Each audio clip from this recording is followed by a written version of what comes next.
barakallahu ñu wax ni doomu aadama li rox di communiquer ak organisme am yépp ñu ni am na ñoo xam ni mënuñu ko dégg. Ce qui nous relie entre l'âme et le zikr est ce qu'Allah nous a recommandé dans le Coran en disant « Wazkurullaha kasiran la'allakum tuflihun » Évoquez Allah abondamment afin que vous réussissiez.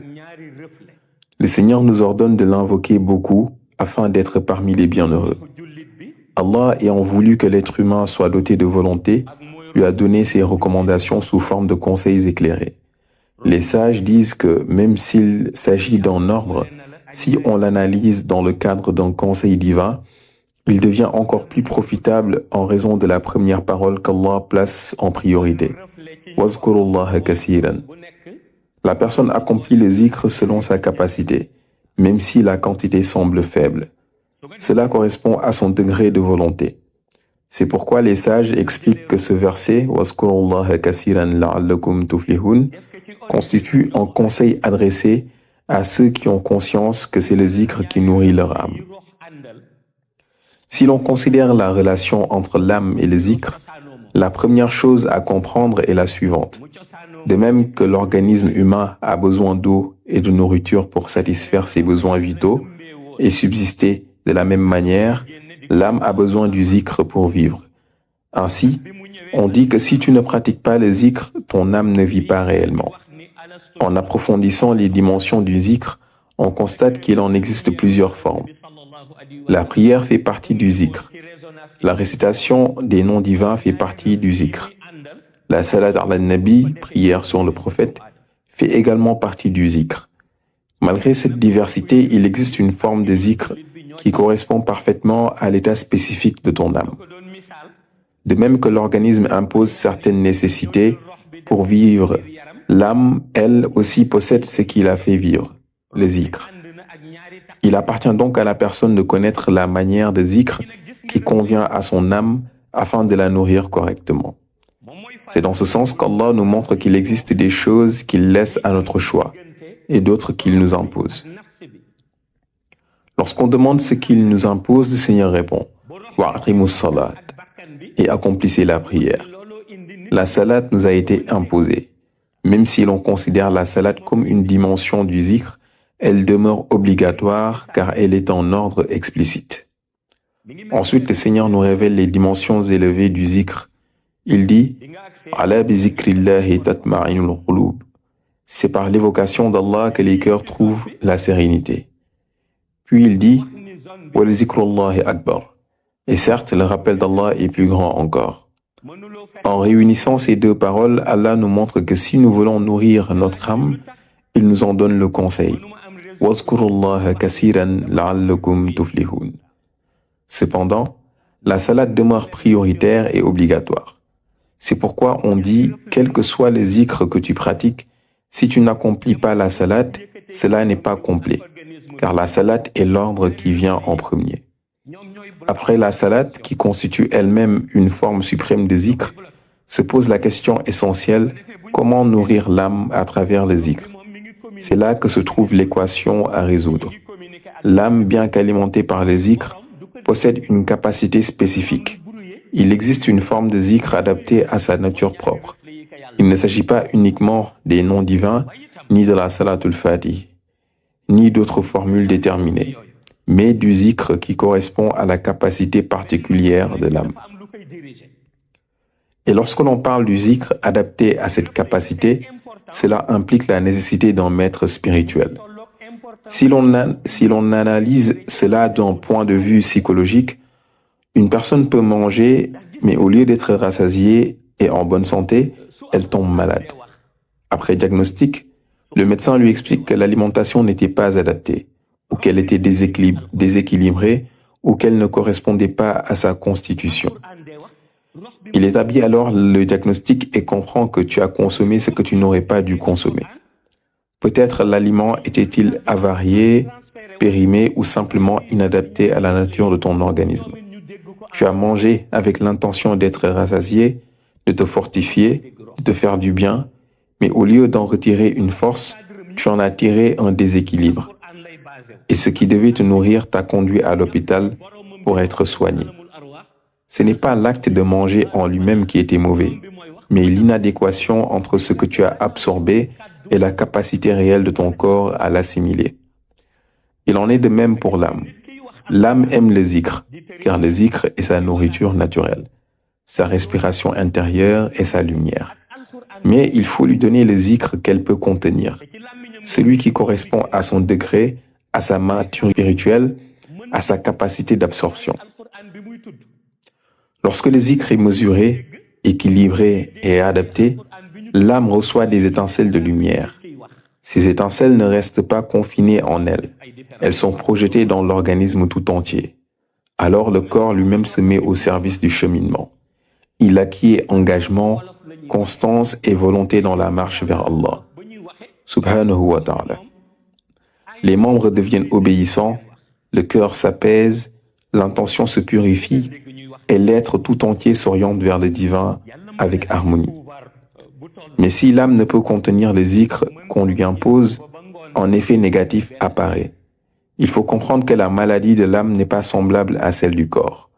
Lorsque l'organisme tombe malade, toutes ses cellules le ressentent.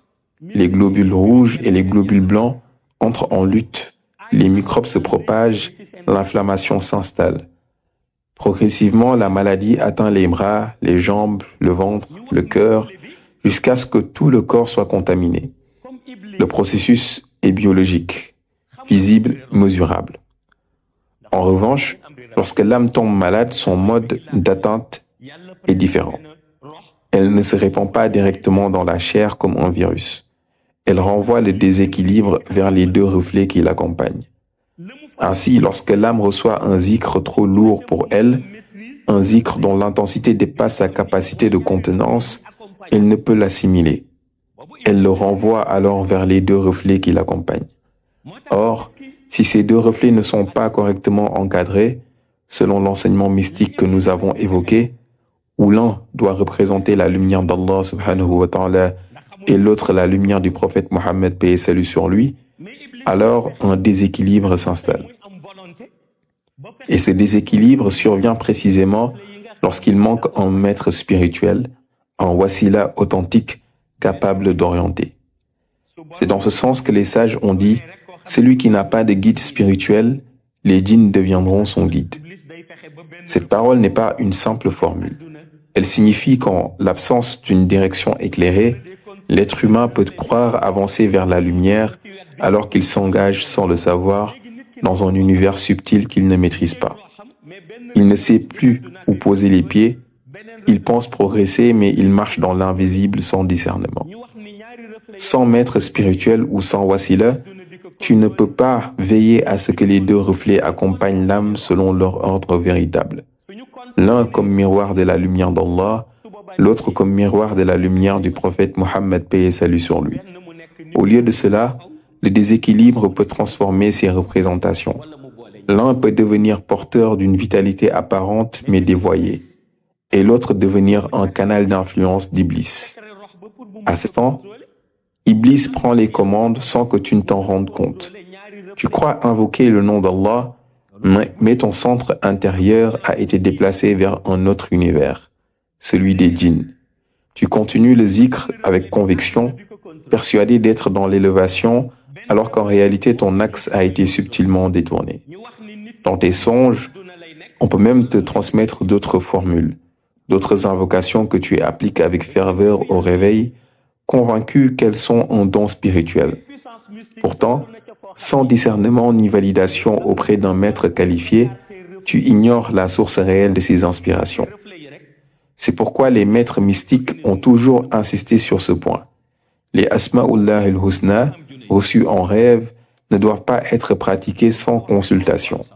Ils enseignaient qu'il faut impérativement se référer à un maître expérimenté, connaissant les sciences spirituelles et surtout craignant Allah, afin qu'il puisse orienter correctement l'aspirant. Beaucoup s'étonnaient de cette prudence. Pourquoi tant de précautions autour d'un nom divin? S'ils parlent ainsi, c'est parce qu'ils savent qu'Iblis est capable de déplacer le centre intérieur de l'être humain et de le fixer dans l'univers des djinns. Là, sans qu'ils ne s'en aperçoivent, il entre dans un autre circuit d'influence. Les djinns peuvent alors lui suggérer des Asma'ullahil Husna, non pas pour l'élever, mais pour le perdre. Car le nom d'Allah est lumière, certes, mais lorsque ce nom est reçu et pratiqué en dehors de tout encadrement, hors de toute mesure et sans discernement, il peut être instrumentalisé par des forces qui ne recherchent pas ton élévation. Dans ce cas, la personne croit nourrir son âme alors qu'en réalité, elle cesse de l'alimenter en lumière véritable. L'âme qui a faim de lumière pure ne reçoit plus ce qui lui est destiné. Et pourtant, extérieurement, la personne tient son chapelet à la main, multipliant les noms sans fin. Elle pense s'approcher d'Allah, alors qu'en vérité, elle entretient le reflet d'Iblis. Le zikr qu'elle prononce ne monte plus vers l'âme. Il est capté par le reflet qu'il a centralisé dans l'univers des djinns. Ceux-ci peuvent alors agir sur son esprit, déposant des suggestions, des images, des impulsions, jusqu'à troubler son équilibre mental. Progressivement, le comportement change. Si la personne priait paisiblement en direction de la Qibla, une voix intérieure lui suggère de modifier sa position, en lui faisant croire que c'est un ordre divin, alors que l'inspiration vient d'Iblis. Si elle était calme, on l'agite. S'il était douce, on la rend dure. Si elle avait le cœur bon, on lui insuffle la méfiance et la dureté. On la surcharge de formules, de pratiques de répétitions excessives qu'elle ne peut contenir. Le zikr devient lourd, oppressant. On peut voir la personne marcher normalement, vêtue comme tout le monde, mais son esprit semble écrasé, comme si un sac de riz avait été posé sur sa tête. Elle commence à délirer, non parce que le nom d'Allah rend fou, mais parce qu'elle est entrée dans un circuit d'influence qu'elle ne maîtrise pas. Les djinns communiquent avec elle, mais les gens ne voyant rien de cela concluent hâtivement, c'est le zikr du nom d'Allah ou c'est la tarbiya qui l'a rendue folle. Or, il faut préciser les choses avec justice. Ce n'est pas le nom d'Allah qui égare, mais son usage sans encadrement. Ce n'est pas le zikr qui détruit, mais le zikr pratiqué sans la direction d'un maître spirituel compétent et pieux.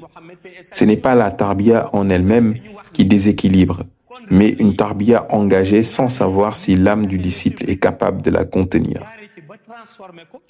Le sens profond du zikr est de faire en sorte que la source lumineuse de l'âme, sa nature nourani, soit amplifiée.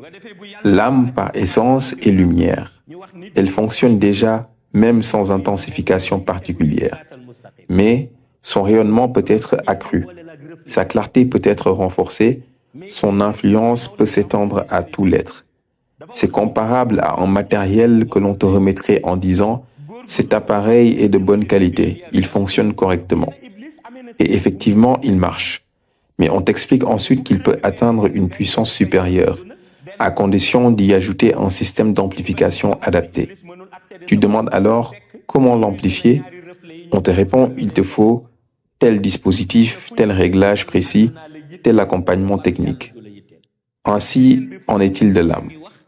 Même sans amplification, elle vit, elle perçoit, elle oriente, elle éclaire intérieurement.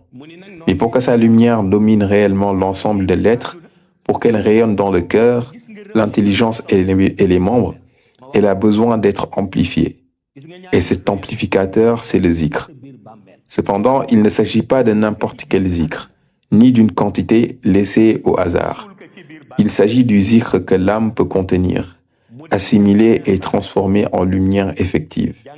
Car si l'amplification dépasse la capacité du réceptacle, le système se dérègle au lieu de se renforcer. C'est ici qu'intervient la nécessité d'un maître mystique véritable.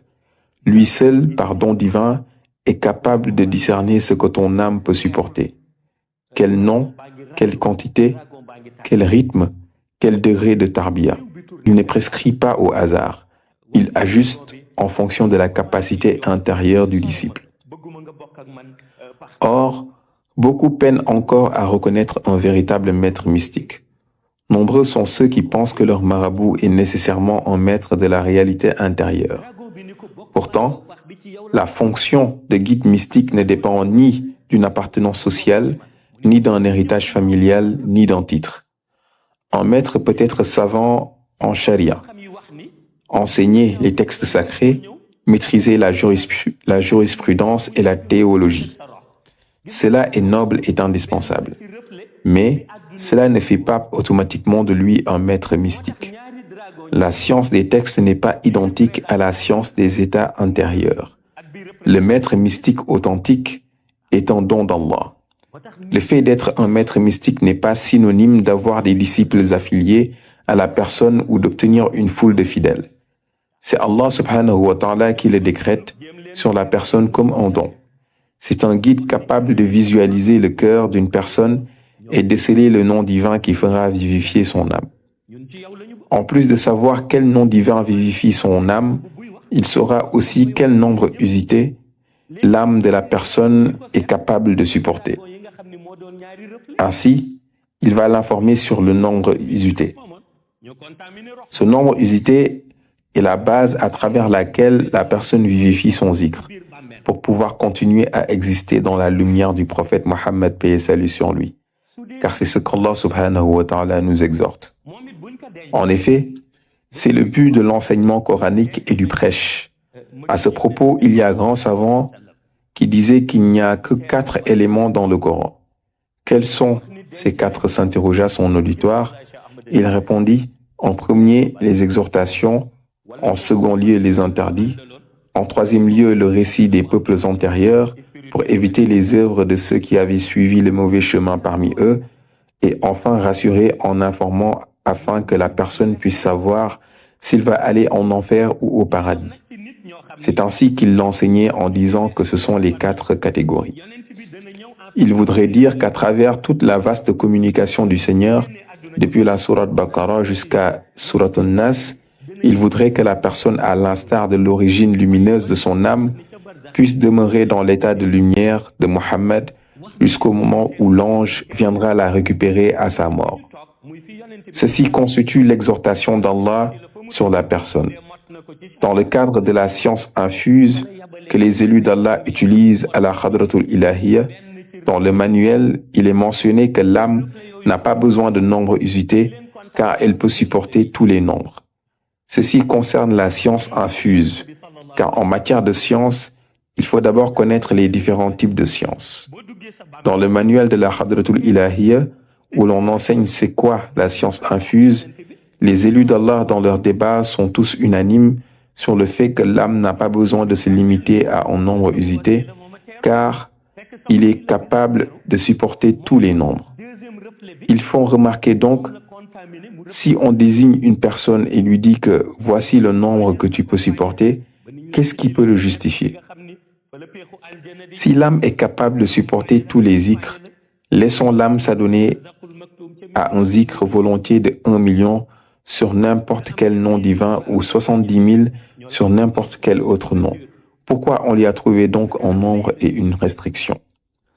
La raison pour laquelle on lui a trouvé un nombre, c'est que si la personne dispose d'un nombre usité de zikr avec lequel il veut faire vivre son âme dans le cadre de la sensation d'Allah, l'âme n'enregistre pas ce nombre. C'est plutôt le cœur qui l'enregistre. L'âme n'enregistre pas le nombre. En guise d'exemple, pour celui qu'on a indiqué d'aller exécuter un zikr de 129 latifs, son âme enregistre le latif, tandis que le cœur enregistre le nombre 129, alors que le cœur est limité à des nombres déterminés. Si on impose au cœur un nombre qu'il ne peut pas supporter, il sera blessé, et cette blessure entraîne de la paresse dans le cœur. Et si le cœur devient paresseux, il procède, comme je l'avais tantôt dit, en virant le zikr vers les 2 reflets. Et si en ce moment l'un des reflets c'est toujours la vie mondaine qui le domine et l'autre Iblis, ce dernier va transférer le zikr vers le monde des djinns qui vont la manipuler. C'est pourquoi en matière de science infuse, l'âme n'a pas besoin de nombre usité car elle peut supporter tous les chiffres. Et pour la personne que l'on a octroyé en nombre, c'est le cœur qui l'enregistre. L'âme se limite à enregistrer le zikr. Ainsi, on dit que l'âme est exclusivement orientée sur le zikr et non le nombre qui est repris par le cœur. Ainsi, si on impose au cœur un nombre qu'il ne peut pas supporter, il devient paresseux. Il peut avec le temps éclater. Et je ne parle pas d'un éclatement physique qui entraînerait la mort de la personne. L'éclatement mystique, c'est une saturation des lumières de Haïb, des lumières de Shahada, de Batin, des lumières de Batinul Batin, du monde Haqiqa, des lumières de Haqiqatul Muhammadiyya, etc. Les lumières vont saturer le cœur jusqu'à ce qu'il ne puisse même plus distinguer s'il se trouve dans l'organisme de l'être humain ou en autre univers. Ainsi, il transférera toutes ces lignes saturées vers l'âme. L'âme, quant à elle, ne choisit qu'une seule ligne, celle qu'elle peut supporter et la ligne à laquelle il est connecté durant le zikr. Elle va transférer toutes les autres lignes au reflet. Ainsi, les reflets se font le partage. Certaines vont vers la vie mondaine et d'autres vers Iblis qui auront de l'emprise sur la personne. On dira que la personne a pratiqué du zikr jusqu'à ne plus distinguer le jour de la nuit, que la personne a pratiqué le zikr jusqu'à se perdre. Si une personne fait le zikr jusqu'à se perdre, c'est parce qu'il est atteint d'une saturation de son cœur à cause du nombre qu'il psalmodiait. Ainsi, comme il l'a transféré à l'âme, ce dernier ne prend que la ligne sur laquelle elle est connectée. Et cette ligne sur laquelle l'âme se connecte, on l'oriente sur deux lignes. Une ligne qui le destine à la lumière divine et une autre qui la renvoie à la lumière du prophète, paix et salut sur lui. Et elle ne prend que la ligne à laquelle elle est connectée. Tout ce qui est en reste comme saturation, elle le renvoie aux deux reflets, l'un représentant ce bas monde et l'autre Iblis. C'est cette saturation qui va donc remonter sur le cerveau de l'être humain. Une fois remontée sur son cerveau, c'est ce qui amène des fois que la personne sombre dans une confusion. On dit parfois que la personne a fait du zikr jusqu'à perdre l'esprit, ou qu'il a pratiqué du zikr jusqu'à avoir une perte de mémoire. D'autres diront qu'il a fait du zikr jusqu'à revendiquer qu'il n'a plus besoin de prier, ou jusqu'à revendiquer ne plus avoir besoin de jeûner. Alors que la véritable cause, c'est une saturation mystique. À ce moment précis, c'est l'éveil spirituel qui peut lui faire revenir à la raison. Et avant qu'il ait l'éveil spirituel, il faut forcément encore un diagnostic. Dans ce cas, on va nettoyer proprement tout ce qui se trouvait dans son âme et ensuite enlever les nombreusités qui se trouvaient dans son cœur, morceau par morceau, avant de lui donner quelque chose de nouveau et un nouvel encadreur mystique. On déclare ainsi que s'affilier à un guide spirituel ne fait pas forcément de lui un maître mystique, car un simple marabout ne connaît pas cette réalité, mais uniquement un maître mystique. Et pour être un maître mystique, il faut retourner dans ce que l'adage Wolof dit, il ne peut être maître sans être disciple. Un maître mystique est un guide qui a donc traversé tout ce parcours, disposant d'une maîtrise mystique et spirituelle sur chaque étape. Et en plus de tout ceci, il détient ce qui est désigné comme étant la base fondamentale, à savoir à chaque fois que les élus d'Allah se rendent à la Hadratul Ilahiyya pour suivre le discours universel, qu'ils puissent être présents à l'assemblée. C'est sur cela que Cheikh Ibrahim Niass s'est basé pour dire que quiconque dispose d'un guide spirituel, si vous vous réveillez le vendredi matin et que vous lui demandez quel était le thème du discours de la Hadratul Ilahiyya hier et qu'il n'est pas au courant, récitez la Fatiha et clôturez par la Salatul Fatihi et allez ensemble rechercher un vrai guide. Tout le monde pensait qu'il disait sans raison, alors qu'il voudrait faire savoir qu'avoir un guide religieux ne veut pas forcément dire que la personne a un maître mystique. On peut avoir un guide religieux qui n'est pas en réalité un maître mystique. Ainsi, la responsabilité de l'âme dans ce zikr particulier qu'il a fait vivre est la manière dont elle choisit exclusivement une ligne. Et effectivement, elle choisit une seule ligne. C'est pour cela, les sages, à travers leurs paroles, affirmaient que si une personne s'adonne au zikr jusqu'à ce que son esprit se volatilise, les sages rappelaient qu'il y a une réalité que l'on connaît bien, la salatu ala nabi. La salatu ala nabi ne rend personne folle. La salatu fatihi, en tant que formule faisant partie des salatu ala nabi, ne rend personne folle. On se demande maintenant qu'est-ce que la personne a utilisé jusqu'à perdre la tête, car ceux-là ne conduisent personne à la folie. Savez-vous pourquoi il le rappelait? C'est parce qu'il savait que lorsqu'il y a une saturation mystique, l'âme ne choisit qu'une ligne. Et lorsqu'elle tombe sur la ligne correspondant à la lumière du prophète Mohammed, paix et salut sur lui, sa ligne principale, sa lumière est intarissable. Sa lumière principale, sa lumière intarissable ou sa lumière bienfaitrice, elle l'utilise et dans ce cas, elle va l'acheminer jusqu'au alamul haqiqatu muhammadiyya. Et dans cet univers-ci, à chaque fois qu'une âme y accède, le bruit qu'il y entend résonner, c'est la perle de la perfection, la Jawharatul Kamal. Et de tous ceux qui la récitent, si vous évaluez leur sainteté, partant de l'extrémité de leurs orteils jusqu'à l'extrémité supérieure de leur tête, on ne pourra pas distinguer la partie la plus pure. Ainsi, pour éviter la confusion entre le nombre usité que la personne utilise et qui ne fait pas vivre son âme, mais plutôt les reflets, pour éviter aussi la confusion sur le fait d'avoir un guide religieux et un vrai maître mystique, l'âme demande de l'intercession auprès de son Seigneur, en lui implorant à ce que la personne qui l'héberge pratique un zikr posé et sage. Certains soutiennent qu'un zikr posé est un zikr qui est saint. Nous affirmons que les noms divins sont déjà purs. Les salats ala nabi, de même, si l'âme demande un zikr réfléchi, c'est un zikr pour lequel son exécuteur sait comment équilibrer entre son âme avec ce qu'elle récite et son nafs avec ce qu'il prend comme preuve du zikr, c'est-à-dire quelle est la motivation de la personne dans l'exécution de ce zikr. C'est à ce niveau que les maîtres mystiques sont encore revenus, pour affirmer que lorsque l'on pratique le zikr, la motivation de base que l'on doit considérer doit être l'exécution d'un acte d'adoration d'Allah, avant même de prier pour ce que l'on sollicite dans le zikr.